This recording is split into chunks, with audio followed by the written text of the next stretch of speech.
Assalamualaikum warahmatullahi wabarakatuh. Alhamdulillahirabbil alamin. Wa afdhalus salati wa atimmu taslima ala sayyidi Muhammadin nabiyil mursalin wa ala alihi wa ashabihi wa man tabi'ahu bi ihsanin ila yaumiddin. Allahumma akhrijna min dhulumatil wahm wa akrimna bi nuril fahm waftah alaina bi ma'rifatil ilm wasahhil akhlaqina bil hilm waj'alna mimman yastami'una qawla wa yattabi'una ahsana. Amma ba'd. Alhamdulillah kita bisa bertemu lagi di pertemuan kali ini membahas sirah nabawiyah alaihi salatu wassalam, yang mana sirah ini, kisah ini adalah kisah yang paling mulia, kisah yang paling luar biasa, yang bukan hanya mempelajarinya kita mendapatkan suatu keteladanan, tapi dengan mempelajarinya bernilai ibadah. Yang mana sirah nabawiyah ini sampai mengubah kebiasaan sosial bangsa Arab saat itu. Yang awalnya mereka mengobrol hanya bergosip belaka, yang awalnya mereka hanya membanggakan harta satu sama lain, anak-anak satu sama lain, tetapi dengan sirah nabawiyah mereka membicarakan tentang peristiwa-peristiwa yang Nabi alami. Sehingga periwayatan sirah ini berpindah dari mulut ke mulut berupa perkataan, sampai nanti dibukukan oleh masa setelahnya, siapa Ibnu Ishaq wa Ibnu Hisham. Dan kita telah sampai di pembahasan sebelumnya, kita telah membahas min ahamiyati sirah, pentingnya sirah ini, dan cara penulisan sirah ini, bagaimana sirah nabawiyah bisa sampai kepada kita. Dan kita telah sampai di rihlah Nabi Muhammad SAW yang pertama ke Syam, dengan ibrahnya, dengan hikmahnya. Kenapa Nabi Muhammad SAW ke Syam, apa sebabnya, dan kenapa pulang kembali menuju Mekah, tidak sampai pada Syam. Dan pada saat ini kita akan membahas marhalah yang selanjutnya. Kita juga telah membahas kenapa Nabi Muhammad SAW ditakdirkan oleh Allah Subhanahu wa Ta'ala untuk mengembala kambing. Dan dikisahkan juga pada masa tersebut ketika Nabi Muhammad SAW ingin refreshing, ingin melakukan suatu hiburan yang masyhur di kalangan orang Arab, yaitu apa? Pesta-pesta di sekitar Ka'bah. Tetapi takdir Allah Subhanahu wa Ta'ala berkata lain. Allah jaga Nabi Muhammad SAW, sehingga tatkala Nabi Muhammad SAW pergi berjalan, tetapi Allah datangkan kantuk, sehingga Nabi Muhammad SAW tidak jadi menikmati dan hadir di dalam pesta tersebut. Maka ini semua menunjukkan yang pertama, bahwasanya Nabi Muhammad SAW adalah bashar atau manusia yang sama seperti kita, dalam artian ingin dan memiliki rogbah, keinginan untuk mencari hiburan. Pada saat itu di mana? Di pesta. Tetapi karena pestanya yang bersifat sayyi, pestanya yang bersifat buruk, Allah jaga Nabi Muhammad SAW, yang mana ini menunjukkan bahwasanya Nabi Muhammad SAW adalah orang yang dijaga oleh Allah Subhanahu wa Ta'ala bahkan sebelum diutus menjadi nabi. Setelah itu dirilah keduanya. Ketika umur Nabi Muhammad SAW menginjak umur 20-an, lebih tepatnya di umur 25, terjadi percakapan antara Nabi Muhammad SAW dan pamannya. Siapa pamannya? Abu Thalib. Mereka berbincang. Dimulai dengan Abu Thalib.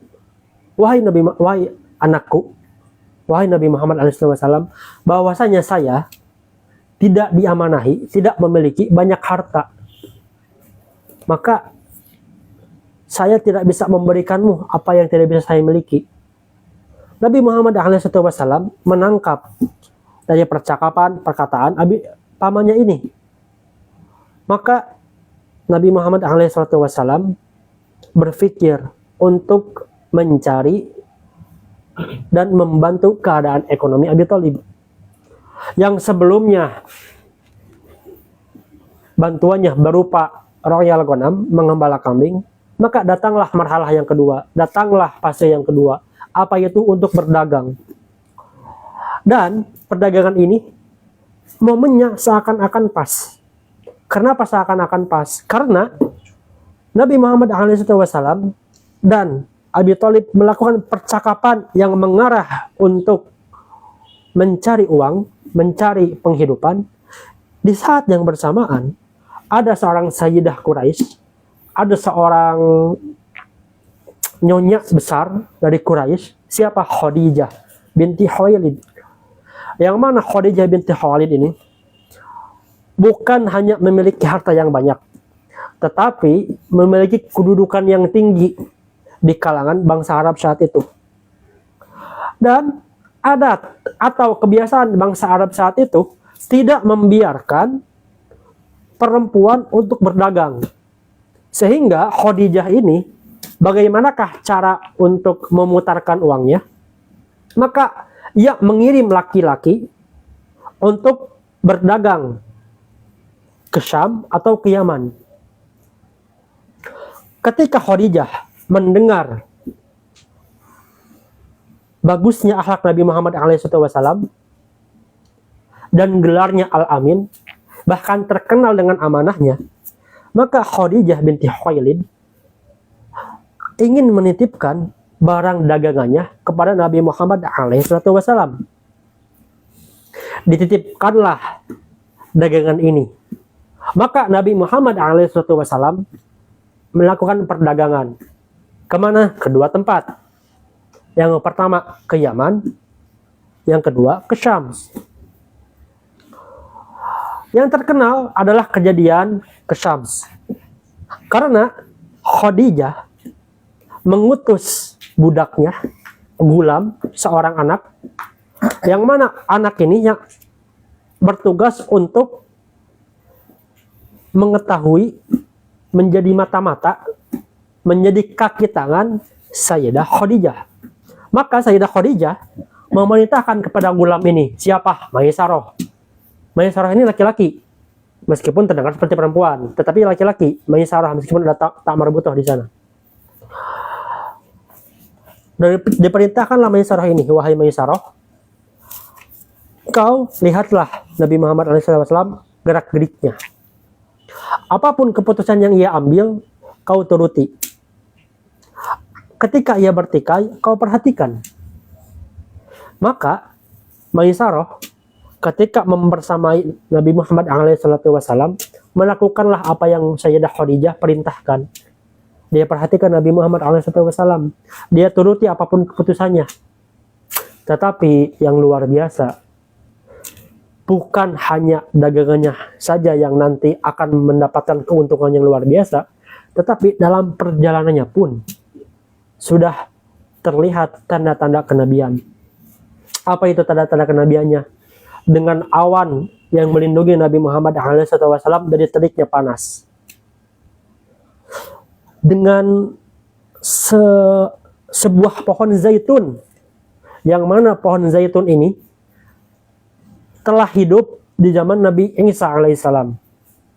Tetapi tatkala Nabi Muhammad SAW bersandar di pohon ini bergerak melindungi Nabi Muhammad SAW dari teriknya matahari. Dari jauh ada seorang ahlu kitab melihat peristiwa ini. Maka ahlu kitab ini karena telah kenal dengan Maisarah, bertanya pada Maisarah, wahai Maisarah, siapakah ini? Maisarah menjawab, dia adalah seorang yang terhormat. Dia seorang Quraisy. Dia dari Haram. Dia dari Mekah. Oh, seperti itu. Ketahuilah Maisarah bahwasanya pohon ini adalah pohon yang akan melindungi Nabi dari terik matahari. Maka tidak ada orang yang duduk di sana kecuali para nabi. Tatkala melihat itu, ketahuilah bahwasanya orang ini Muhammad SAW adalah seorang nabi akhir zaman. Mendengar hal tersebut, Maisarah semakin takjub. Maisarah semakin kagum terhadap akhlaknya Nabi Muhammad SAW. Ketika sampai di negara perdagangan di Syams, apa yang terjadi? Ketika terjadi penawaran antara penjual dan pembeli, terjadi hiwar, terjadi perbincangan di sana, terjadi negosiasi. Bangsa Arab pada umumnya mereka selalu melakukan sumpah. Berapa ini? 50 pon, sumpah 50 pon. Nah, seperti itu bangsa Arab.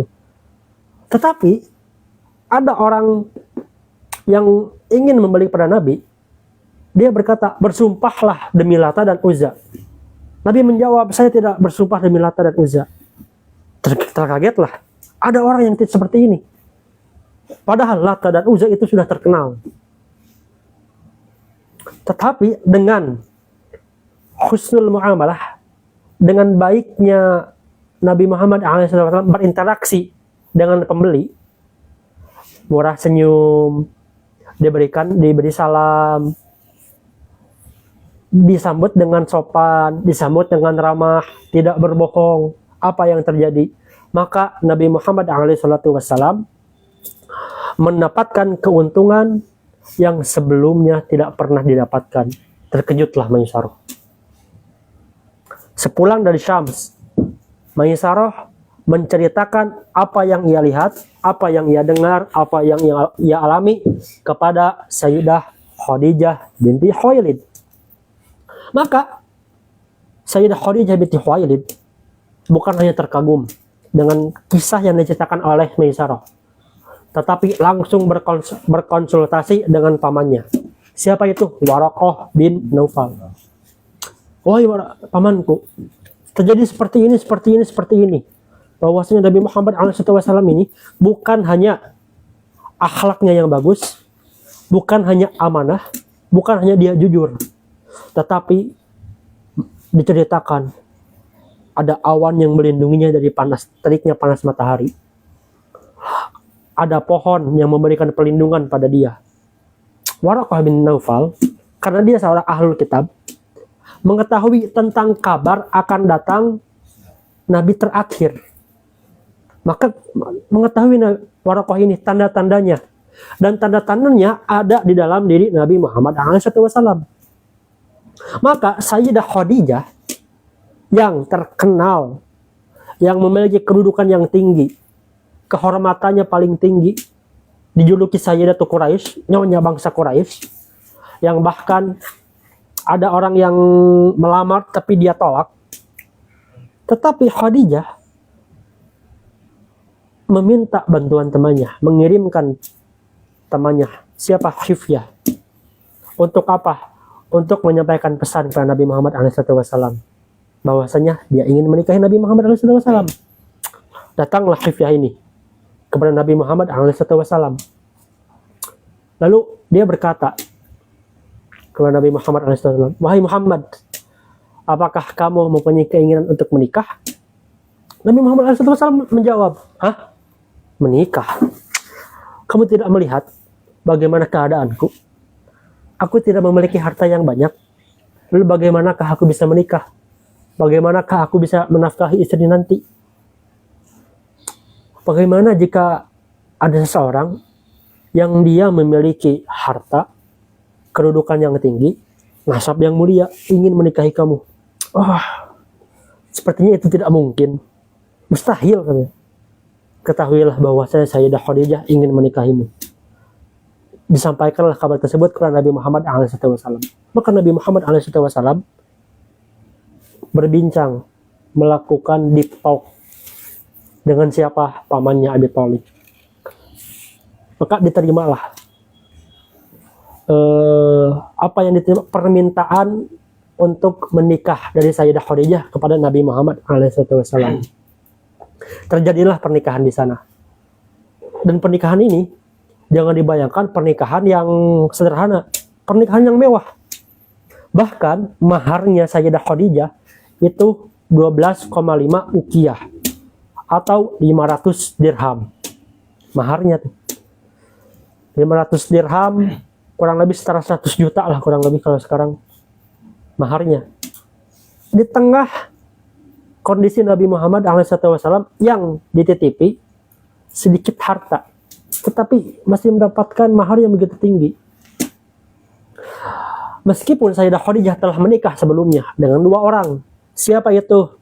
Atik bin Abid dan Abu Halah. Dan dari mereka ini Sayyidah Khadijah melahirkan anak. Siapa? Hind dan Halah.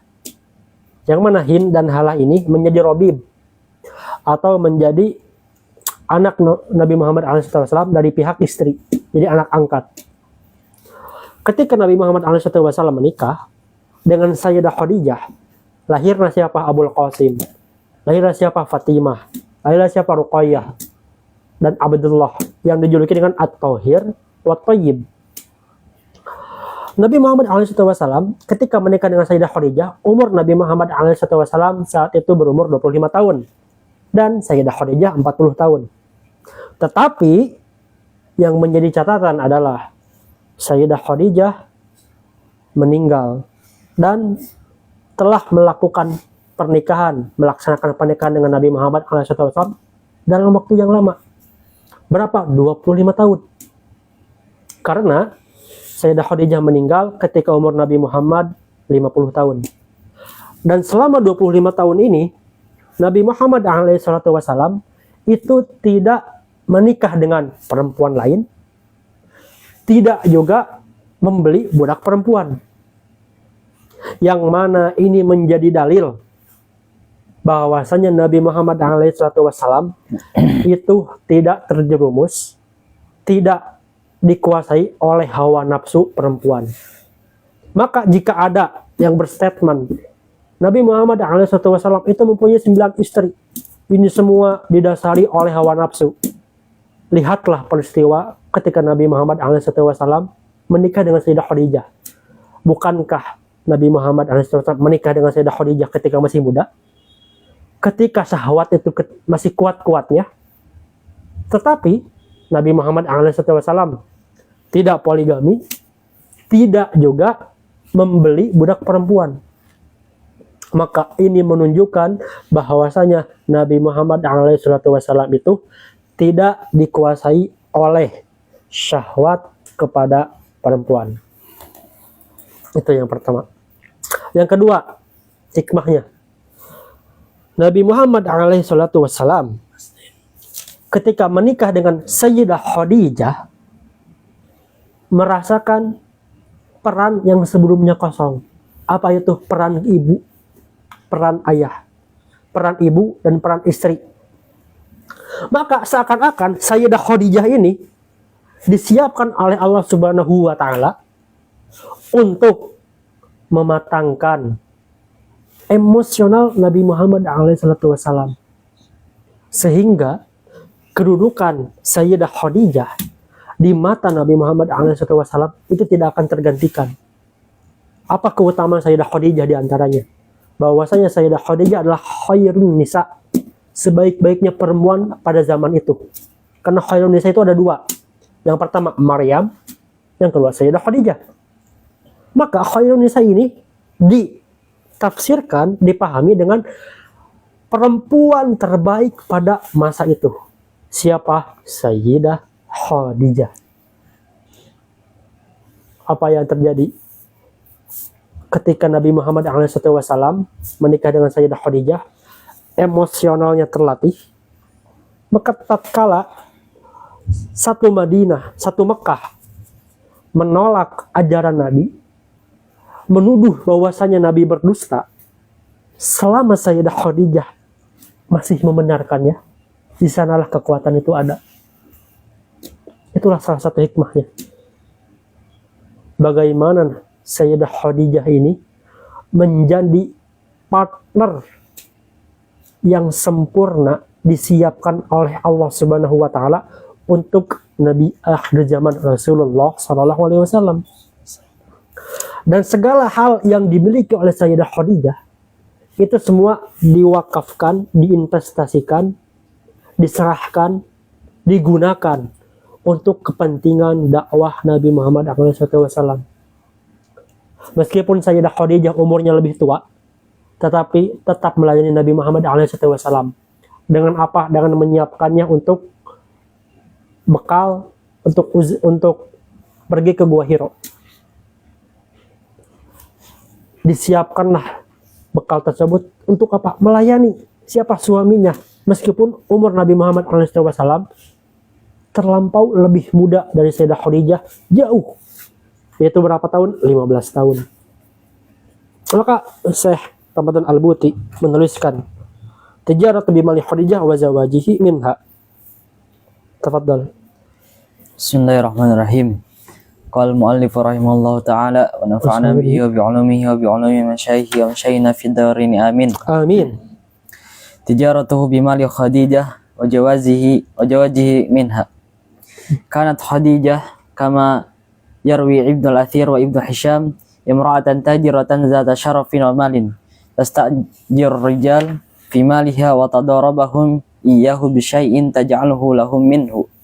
Falamma balagha an Rasulillah sallallahu alaihi wasallam sadaqal hadithu wa 'azama al-amanah wa karama al-akhlaq arsalat ilaihi liyukhrija fi maliha ila Syami tajiran wa tu'tihi afdala ma kanat tu'ti ghairuhu wa ma'ahu gulamuha Maisarah wa qad qabila Muhammad sallallahu alaihi wasallam hadzal 'arad farahala ila Syami 'amilan fi maliha wa ma'ahu Maisarah fahalafahu at-tawfiq fi hadhihi ar-rihlah aktsaru min ghairiha wa 'ada ila Khadijah bi arbahi mudha'afatin fa ada laha ma 'alayhi fi amanatin tamatin wa nabal 'azim wa wajada Maisara min khasa'isin Nabi sallallahu alaihi wasallam wa 'azimi akhlaqihi ma muli'a qalbahu dahsyatan lahu wa ijaban bihi farawa dhalika li Khadijah.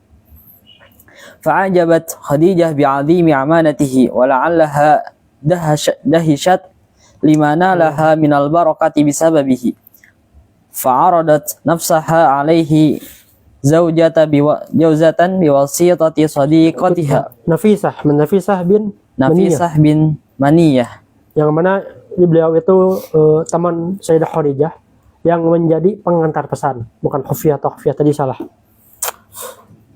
فوافق النبي صلى الله عليه وسلم وكلم في ذلك أعمامه فخطبوها له من عمها عمرو بن أسد وتزوجها صلى الله عليه وسلم وقد تم له من العمر 25 عاما ولها من العمر 40 وقد كانت تجوزت خديجة قبل زواجها من رسول الله صلى الله عليه وسلم برجلين الأول منهما عتيق بن عائذ التميمي ثم حلفه عليها أبو هالة التميمي واسمه هند bin Zararah. Nah, itulah bagaimana kisah Nabi Muhammad SAW kenapa bisa menikah dengan Sayyidah Khadijah. Maka tatkala umur Nabi Muhammad SAW itu 35 tahun, terjadi suatu peristiwa yang besar di bangsa Quraisy saat itu. 35 tahun. Apa peristiwa itu? Peristiwa dibangunnya Ka'bah. Karena Ka'bah ini adalah bangunan yang mulia. Dibangun oleh Allah Subhanahu wa taala dan dibangun ulang oleh beberapa orang setelahnya. Minhum, ada yang muttafaq alaihi, ada yang disepakati, ada yang mukhtalaf, ada para ulama yang berbeda pendapat. Adapun Ka'bah ini dibangun kembali pada masa Nabi Ibrahim alaihissalam, pada masa Quraisy ketika umur Nabi 35 tahun, pada masa Ibnu Zubair, dan pada masa Hajjaj. Yang mana keempat ini muttafaq alaihi.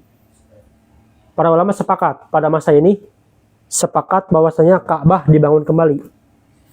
Adapun yang mukhtalaf, yang para ulama berbeda pendapat, kapan saja itu? Yang pertama, Ka'bah dibangun oleh malaikat. Yang kedua, pada masa Nabi Adam. Yang kedua, oleh anaknya Sis. Yang ketiga, pada masa Amalik. Amalik itu salah satu bangsa kuno Arab, yang mana ini terjadi perbedaan pendapat di antara para mu'arikh, para ulama, apakah Ka'bah dibangun kembali atau tidak. Dan Ka'bah memiliki keutamaannya tersendiri. Bukan hanya bangunan yang pertama kali disiapkan dan dibangunkan oleh Allah Subhanahu wa taala, sebagaimana Allah berfirman dalam Al-Qur'an, inna awwala baiti wudi'a lin-nasi lalladzi bi Bakkata mubarakan wa hudan lil alamin.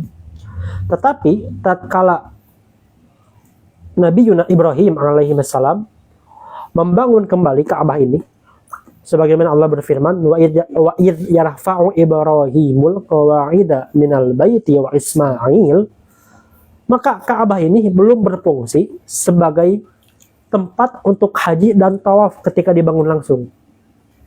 Tetapi hanya sebuah batu belaka saja untuk membersihkan berhala-berhala yang tersebar di Mekah saat itu. Tatkala dakwah telah sampai, maka mulailah perintah untuk berhaji, bertawaf, dan mensucikan Ka'bah itu turun pada masa Nabi Ibrahim alaihi salam dan Nabi Ismail alaihi salam. Maka di sanalah mulai awal mula kenapa Ka'bah ini bisa ditakdis, bisa disucikan oleh masyarakat saat itu. Sampai ajaran Nabi Ibrahim turun pada masa sampailah masa Nabi Muhammad alaihi wasallam. Sebagaimana kita tahu bahwasanya ada seorang Quraisy yang membawa berhala, yang mana ini mencemari ajaran Nabi Ibrahim alaihi wasallam. Mulailah berhala kembali ke Mekah kembali.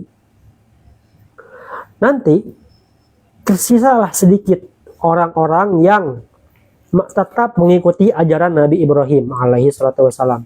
Tetapi ajaran intinya masih tersisa. Apa buktinya? Buktinya adalah ketika peristiwa Ka'bah dihancurkan. Ka'bah dihancurkan. Orang-orang Quraisy sudah hidup dalam masa jahiliyah. Sudah hidup dalam penuh kemaksiatan. Mengambil hak orang udah biasa. Zina biasa. Mabok sehari-hari.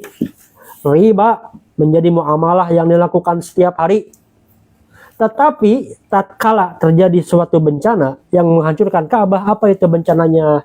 Hujan yang dahsyat sehingga menyebabkan banjir. Dan Ka'bah waktu itu tidak mempunyai tutup atap. Sehingga rapuhlah Ka'bah ini. Melihat hal ini, bangsa Arab ingin menghancurkan Ka'bah. Tatkala ingin menghancurkan, ada satu orang yang teriak. Siapa satu orang ini? Abu Wahab Amr bin Abid. Apa yang ia teriakkan? Wahai orang Arab, celaka kalian, katanya. Apakah kalian akan menghancurkan Ka'bah ini untuk diperbaiki kembali, atau isaah untuk dihancurkan? Lah, kami akan menghancurkan Ka'bah untuk diperbaiki dan dibangun kembali. Maka sepakatlah orang Arab saat itu seluruhnya. Dan Abu Wahab Amr bin Abid ini, dialah yang mempelopori, menginisiasi untuk mengumpulkan harta yang paling halal yang bisa didapatkan untuk membangun Ka'bah. Maka orang-orang Arab saat itu berkumpul menyisihkan hartanya yang paling halal. Bukan harta dari judi, bukan harta dari riba, bukan harta dari nipu orang. Dikumpulkanlah harta yang paling halal untuk membangun Ka'bah. Tetapi dana yang terkumpul ternyata tidak cukup. Ka'bah yang dulunya persegi panjang, ternyata Hijr Ismail itu tidak sampai. Sehingga diletakkanlah tanda di sana bahwasanya dulu di sini adalah kawasan Ka'bah. Nah, Ka'bah telah selesai. Tetapi ada satu hal penting yang menjadi permasalahan, yang menjadi perdebatan. Apa itu? Meletakkan kembali Hajar Aswad. Yang mana Hajar Aswad ini memiliki nilai sakral di mata bangsa Arab saat itu. Sehingga setiap orang bangsa Arab ingin meletakkannya dan berbangga bahwasanya sayalah yang meletakkan Hajar Aswad. Setiap orang tanafus, setiap orang berlomba-lomba. saling mendahului satu sama lain sampai pertikaian ini menjadikan mereka hampir berperang. Orang Arab tuh perkara meletakkan batu Hajar Aswad sampai mereka ingin berperang. Terjadilah apa yang terjadi, bukan peperangan, tetapi masa tenang. Berapa? 5 hari. Didiamkanlah 5 hari itu batu tuh, sampai ada satu orang yang berinisiatif. Oke, gini aja, bagaimana jika kita melihat ke bab itu, pintu itu, dan siapapun yang masuk pintu itu, keluar dari pintu tersebut, dialah yang akan meletakkan Hajar Aswad. Oke, sepakat. Ide bagus tuh, ide bagus. Ditunggulah. Lalu siapakah yang keluar? Siapakah yang muncul? Nabi Muhammad alaihi salatu wassalam. Tatkala mereka melihat Nabi Muhammad alaihi salatu wassalam, wah, mereka tenang. Mereka merasa lega. Mereka merasa ridho, rela. Yang akan meletakkan Hajar Aswad ini adalah Nabi Muhammad SAW. Kenapa ridho? Kenapa rela? Karena akhlakul karimahnya, indahnya akhlak Nabi Muhammad SAW, amanahnya, al-aminnya. Nabi Muhammad SAW tidak pernah berbohong, terkenal akan kemuliaannya, maka mereka ridho, mereka rela. Tetapi Nabi Muhammad SAW, apa yang ia lakukan? Dia tidak mengangkat Hajar Aswad, tetapi melepaskan sorbannya, meletakkan Hajar Aswad di atas sorban tersebut, dan setiap kabilah ini nanti akan memegang setiap torf ujung dari sorban tersebut. Dan Nabi Muhammad yang meletakkan Hajar Aswad dari sorban ke tempat Hajar Aswad yang semula. Bagaimana Nabi Muhammad SAW bukan hanya menjadi pemberi solusi, penyejuk hati, tetapi bisa mendamaikan pertikaian yang akan memicu pada peperangan. Maka apa hikmahnya di sini? Syekh Ramadan Al-Buti, Muhammad Said Ramadan Al-Buti menyebutkan bahwasannya ini menunjukkan tanda-tanda kenabian dari Nabi Muhammad SAW yang bisa menyelesaikan masalah, yang bisa menenangkan umat, menjadi penyejuk hati bahkan ketika suasana tegang. Karena apa? Karena husnul khuluq, karena baiknya akhlak Nabi Muhammad SAW.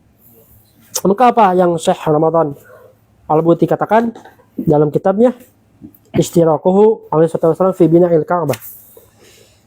Ishtiraku sallallahu alaihi wasallam fi bina'il Ka'bah. Al-Ka'batu awwalu baitin buniya ala ismillahi wa li ibadatillahi wa tauhidihi fihi. Banahu Abul Anbiya Ibrahim alaihi salatu wassalam ba'da an ana min harbil asnami wa hadmil mu'abad allati nasabat fiha. Banaha bi wahyin min Allah ta'ala wa amar lahu bidzalika. Wa idh yarfa'u Ibrahimul qawa'ida minal baiti wa Ismail Rabbana taqabbal minna innaka antas sami'ul alim.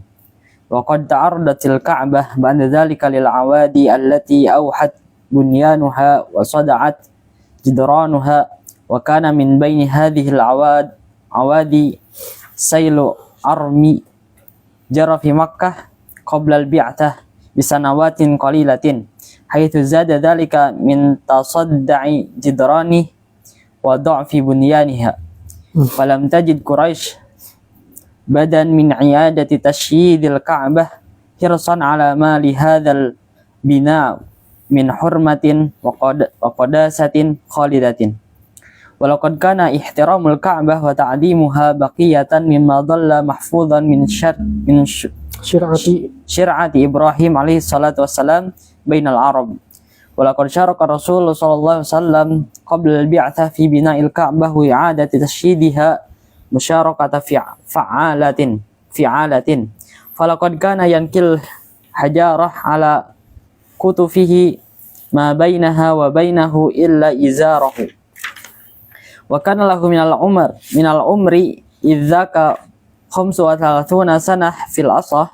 Wara al-Bukhari fi sahihi min hadithi Jabir bin Abdullah qala lamma bunyatil Ka'bah dhahaba an-nabi sallallahu alaihi wasallam wal Abbas yanqilanil hijarah faqala Abbas lin nabi sallallahu alaihi wasallam ij'al izaraka ala raqabatik fakharra ilal ardi wa tamahat aynahu ila samai faqala arini izari fashaddahu alaihi.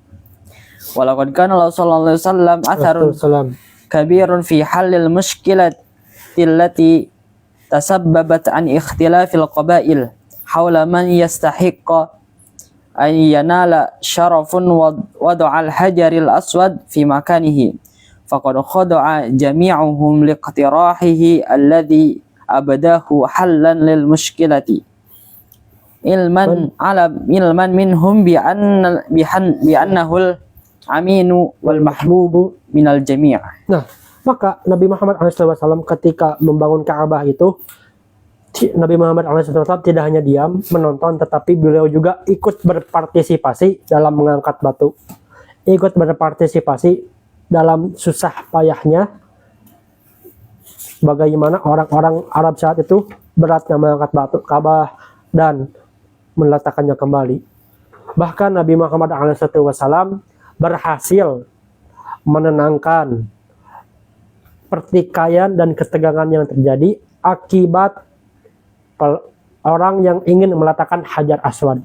Maka ini menunjukkan bagaimana Nabi Muhammad SAW yang pertama dicintainya Nabi Muhammad SAW di antara umat, di antara kalangan Arab, dan memiliki kedudukan yang tinggi sehingga orang-orang Arab saat itu ridho bahwasanya Nabi Muhammad SAW itu ingin meletakkan Hajar Aswad. Yang kedua, cerdasnya Nabi Muhammad SAW dalam menyelesaikan permasalahan umat. Dengan apa? Dengan dibiarkannya para kabilah memegang ujung sorban di masing-masingnya, sehingga setiap kabilah memiliki andil, jasa, dan keutamaan dalam meletakkan Hajar Aswad. Dan yang ketiga, peristiwa ini menunjukkan bahwasanya ajaran Nabi Ibrahim alaihissalam itu masih tersisa, masih ada, karena Ka'bah masih disucikan, masih diagungkan oleh bangsa Arab saat itu. Dan semoga kita bisa mengunjungi Ka'bah kembali, Amin. bertawaf, berumrah, bahkan berhaji dipanggil oleh Allah Subhanahu wa taala. Bab selanjutnya tentang ihtila'uhu fi ghari Hira.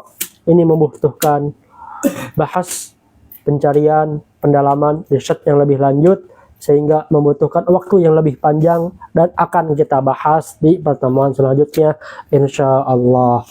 Allahumma sholli afdhala salati ala as'adil makhluqatika sayyidina Muhammad wa ala alihi wa sahbihi wa sallim adada ma'lumatika wa midada kalimatika kullama dzakaraka dzakiruna wa ghafala an dzikrihil ghafilun.